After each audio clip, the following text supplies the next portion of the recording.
Le livre du ciel, tome 2. 17 juin 1899. Louisa ne veut pas coopérer au châtiment. Tout se passe comme d'habitude. Cependant, plus particulièrement ce matin, j'ai mis tout mon temps à plaider auprès de Jésus.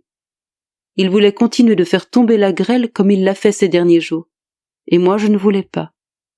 De plus, un orage se préparait.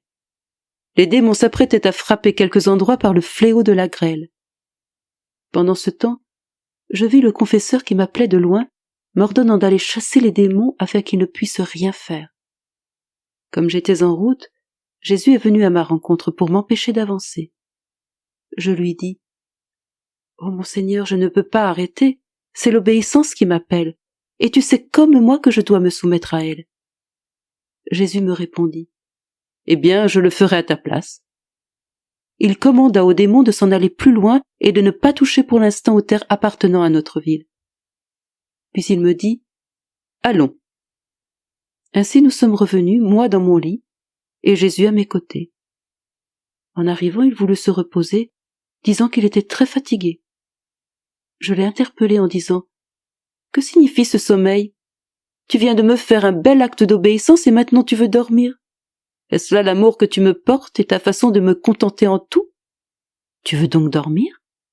Eh bien, tu peux dormir pourvu que tu me donnes ta parole que tu ne feras rien. » Désolé de me voir si mécontente, il me dit : « Ma fille, malgré tout je veux te satisfaire.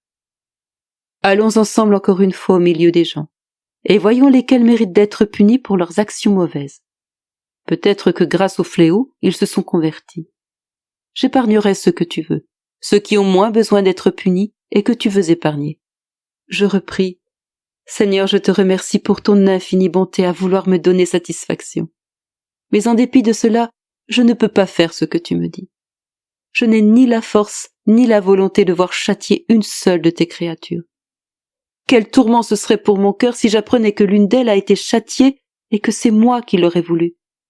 Qu'il n'en soit jamais ainsi, jamais, ô Seigneur. » Puis le confesseur m'a appelé à l'obéissance, et tout s'est terminé.